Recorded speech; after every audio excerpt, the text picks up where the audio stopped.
देवी एवं भाजपा के सैफुल अब्बास, क्षेत्रीय मंत्री काशी क्षेत्र, अल्पसंख्यक मोर्चा भाजपा उत्तर प्रदेश, आज उनके वहां आए हैं, जिनको से पूछा जाएगा कि बीजेपी 2022 में किस तरह चुनाव लड़ेगी और अब उनके क्या मुद्दे होंगे। आज हमारे साथ हैं सैफुल अब्बास जी, बीजेपी नेता, समाज सेवी। आपका बहुत बहुत स्वागत है असबाब हिंदुस्तान चैनल में। आपसे यही हम जानना चाहते हैं कि बीजेपी में आपको जुड़ने के क्या कारण हो सकते हैं और कितने दिनों से आप भाजपा से जुड़ करके कार्य कर रहे हैं। मैं भारतीय जनता पार्टी में तो लगभग 15 साल से काम कर रहा हूँ जी। और पद भी मुझे लगभग 7-8 साल से मुझे पदों पर भी नियुक्ति दी गई और मैं बूथ अध्यक्ष रहा, बूथ की बॉडी में रहा, फिर मंडल में रहा, फिर उसके साथ साथ ज़िले के संगठन में रहा। अभी मैं काशी क्षेत्र के संगठन में मंत्री हूँ जी। और भारतीय जनता पार्टी की रीति नीतियों को देख करके और उसकी राष्ट्रवादी सोच को देख करके और सबका साथ सबका विश्वास का जो नारा है वो बहुत पहले ही मैंने समझ लिया था। नारा तो बाद में आया है, तो उससे प्रभावित होकर के मैंने भारतीय जनता पार्टी ज्वाइन की थी और लोगों को भी समझाने का काम मैं तभी से कर रहा हूँ और बहुत लोगों को मैंने सदस्यता भी दिलवाई भारतीय जनता पार्टी की। जी। सैफुल जी, 2022 लक्ष्य में मुद्दे क्या होंगे बीजेपी के? अपार मुद्दे हैं मैडम, मुद्दे अपार हैं। आप किन मुद्दों की बात करना चाहती हैं? चुनावी मुद्दा।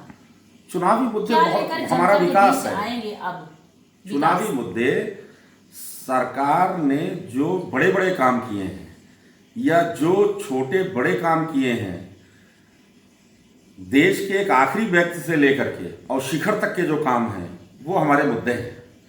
जैसे हमने राष्ट्र को मजबूत करने के साथ साथ, सीमा को मजबूत करने के साथ साथ, मैंने कश्मीर के अंदर लॉ एंड ऑर्डर मेंटेन करने के साथ साथ मेरी सरकार ने तमाम बड़े बड़े विकास किए हैं। बड़े बड़े हाईवे, बड़े बड़े फ्लाईओवर, बड़े बड़े हवाई अड्डे, बड़े बड़े सार्वजनिक स्थल जिनको की विस्तार किया है। और उसके साथ ही साथ जो हमारे पसमानदा बिरादरी के या कमज़ोर वर्ग के जो लोग रहे, उनके लिए जो छोटी छोटी योजनाएं लागू किया, जिसका सीधा फायदा हमारी उत्तर प्रदेश की जनता और देश की जनता को हुआ, वो हमारे मुद्दे हैं। हमारा कंपैरिजन, भारतीय जनता पार्टी का कंपैरिजन अगर आपको करना है तो पिछली सरकारों से करिए, तो मैडम आपको खुद भी समझ में आएगा कि पिछली सरकारों ने क्या किया और मेरी सरकार भारतीय जनता पार्टी ने क्या किया है जनता के साथ। ये बताइए, अपराध जो इस वक्त बढ़ा हुआ है, आपकी सरकार में अपराध का रेशियो कम हुआ कि बढ़ा, ये बताइए जरा। मेरी सरकार में अपराध का रेशियो 0 पर है पिछली सरकारों के मुकाबले। उत्तर प्रदेश के अंदर आप देखिए, माफियावाद, गुंडावाद, किसी भी तरीके की कोई भी घटनाएं आपको अगर दिख भी रही हैं, भूल चूक से अगर हो भी जा रही हैं, तो कितना पारदर्शी ढंग से उसकी जांच हो रही है और दोषी को सजा दी जा रही है, वो आपकी निगाह के सामने है। आप अच्छा, इस समय जो है मुस्लिम समाज बहुत डरा हुआ है। आपको पता होगा कि अक्सर लोग जो है, अन्य भी लोग कहते हैं कि भाई ऐसा वैसा, तो आप मुस्लिम समाज से जुड़े हुए हैं मैडम और भाजपा से जुड़े, किस तरह से उनके दिलों को साफ करने का काम? नहीं मैडम, पहली बात तो आपने कहा कि मुस्लिम समाज डरा हुआ है। हाँ, जैसे कि लोग कहते हैं, पार्टियां डराती हैं कि एनआरसी आ जाएगा तो ये हो जाएगा तो वो हो जाएगा, तो आप इस तरह से कैसे लोगों को साफ करेंगे, किस तरह से फ्रेश करेंगे? मुस्लिम समाज, पहली बात तो आपकी बात जो ये है कि मुस्लिम समाज डरा हुआ है, ये बिल्कुल आप बात को साफ कर लीजिए कि मुस्लिम समाज बिल्कुल पूरे भारत का नहीं डरा हुआ है जी। मुस्लिम समाज भारतीय जनता पार्टी की रीति नीति को समझ चुका है, भारतीय जनता पार्टी को सराह रहा है और उत्तर प्रदेश में चुनाव होने जा रहे हैं। मुस्लिम समाज भारी संख्या में मतदान करने जा रहा है भारतीय जनता पार्टी को। अन्य पार्टियां कहती है ना कि आप जो है तो ये हो जाएगा अगर भाजपा आ जाएगी, ऐसा लोग बोलते हैं, पिछले भी वो हमेशा बोलते हैं, लेकिन उसको कैसे आप उनके दिल को कैसे जीतना चाहेंगे? नहीं, उन दिलों को जीतने की जरूरत नहीं। दिल तो भारतीय जनता पार्टी ने जीता है मुस्लिम समाज का। मैं तो आपके सवाल का जवाब दे सकूं तो बड़ी बात है जी। मुस्लिम समाज भारतीय जनता पार्टी की सरकार से बहुत प्रभावित है, बहुत प्रसन्न है। पहली चीज, उसको पहले भड़काया जाता था, तमाम पार्टियां भड़काती थी, कंफ्यूजन पैदा कराती थी और भाजपा से डराया करती थी। भारतीय जनता पार्टी की सरकार भारतीय जनता पार्टी का आज एमएलए भी है, मुख्यमंत्री भी है, राष्ट्रपति भी है, प्रधानमंत्री भी है, पूरी कैबिनेट है भारतीय जनता पार्टी की। आप बताइए मुसलमानों के साथ क्या दुर्व्यवहार हो रहा है? किसी भी राज्य में आप बता दीजिए, किसी भी जिले में बता दीजिए, या किसी भी गांव का एक उदाहरण हमें आप दे दीजिए। ये मैं नहीं कह रही जी, ये अन्य पार्टियों द्वारा कहा देखिए जाता है। मैडम, ऐसा है कि अन्य पार्टियां वो हमेशा ब्लेम लगाने का सौदा करती रही हैं। ये वो हमेशा, हम दूसरी पार्टियों की बात में क्यों पड़ेंगे? हाँ बिल्कुल, हमसे उससे क्या मतलब है? वो तो ब्लेम लगाने का काम ही करेंगे, वो कंफ्यूज करेंगे, कुछ वोट मिलेगा तभी तो उनकी भी पार्टी चलेगी।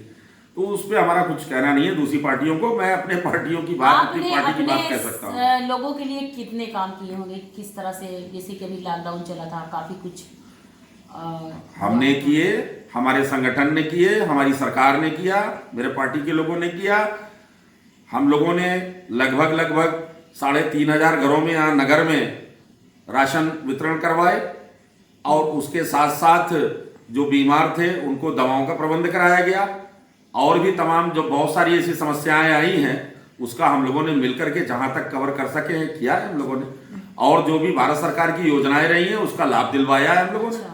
आपने स्वयं नहीं, हमारे संगठन ने, हमारी पार्टी ने। आपने मेहनत तो किया होगा। साथ में मैं भी था, संगठन जहाँ है तो मैं भी हूँ, जहाँ मैं हूँ वहाँ मेरा संगठन है। लक्ष्य में 2022 में कितनी सीटें आप भाजपा पार्टी लेकर आ सकती है, आपका अंदाज क्या है? भारतीय जनता पार्टी तो प्रचंड बहुमत के साथ 11 तारीख के बाद सरकार बना रही है। भारतीय जनता पार्टी की सीटें जितनी थी उससे आप 50 सीट और बढ़ा लीजिए। 50 सीट और बढ़ के प्रचंड बहुमत के साथ माननीय यशस्वी योगी आदित्यनाथ जी दोबारा मुख्यमंत्री बनने जा रहे हैं। और साथ ही साथ मैं आपको इसकी बधाई भी देता हूं कि जो हमारी योजनाएं रही जनता ने उसे सराहा, और वही हमारा मुद्दा है और वही हमारा परिचय है। जो मुद्दा जो आपका विकास कार्य हुआ है जितना, वही आपका मुद्दा रहेगा। वही मुद्दा है जो मैंने किया है और जो मैंने और करने की ठाना है, हमारी सरकार ने और जो करने को ठाना है। कोविड में कुछ काम नहीं हो पाए हैं, जिससे कि कोविड का पीरियड जब चला तो सरकार को बहुत परेशानी झेलनी पड़ी। उसमें जनता के साथ खड़ी रही सरकार और कोविड से मुकाबला करती रही। अगर कहीं पर विकास में कुछ अगर कमी जाती हुई होगी तो उसकी भरपाई 2022 के बाद, सरकार बनाने के बाद चौड़े से उसकी भरपाई होगी। और बहुत सारी ऐसी हेडलिस्ट पे सरकार के विकास कार्य हैं, काम है, जनता की जरूरतें हैं, बुनियादी जरूरतें हैं, जिस पर काम होना बाकी है। सरकार बनने के बाद दोबारा उस पर तेजी से काम होगा। बीजेपी के साथ आप किस तरह से समाज को जोड़ने की कोशिश करेंगे, किस तरह प्रयास करेंगे? सारा समाज को जोड़ने की किस तरह कोशिश करेंगे? बीजेपी को आप स्वयं सर्व समाज की बात आप कर रहे हैं। सर्व समाज ने पहचान रखा है, मुस्लिम समाज ने पहचान रखा है। पूरा 5 साल पूरा होने को है राज्य सरकार का, तो पहचानने में कोई कोर कसर बाकी नहीं रह गया है। अमन चैन के साथ सरकार चली है, गुंडा माफिया विहीन सरकार चली है, नो वायलेंस सरकार चली है। सबको जीने का, कमाने का, खाने का, पढ़ने का, लिखने का समाज में मौका मिला है। जो हमारे दबे कुचले वर्ग के लोग थे उनको भी भरपूर मौका मिला, सरकार ने मौका दिया। जो कि पिछली सरकारों में उन्हें मौका नहीं मिलता था, उनको दबाया जाता था, उनका शोषण किया जाता था। सरकार ने उन्हें मौका दिया, आज वो भी नौकरी में भी हैं और उसके साथ साथ योजनाओं का लाभ ले रहे हैं और धंधा बिजनेस व्यापार कर रहे हैं सरकार की योजनाओं का लाभ लेते हुए। और एक सर्व समाज हमारा अच्छे भले ढंग से और आज चुनाव के लिए तैयार है। और 2022 की तारीख भी चुनाव की घोषित हो चुकी है, जो कि कई 6 चरण में चुनाव होने हैं, वो होंगे 7 चरण में।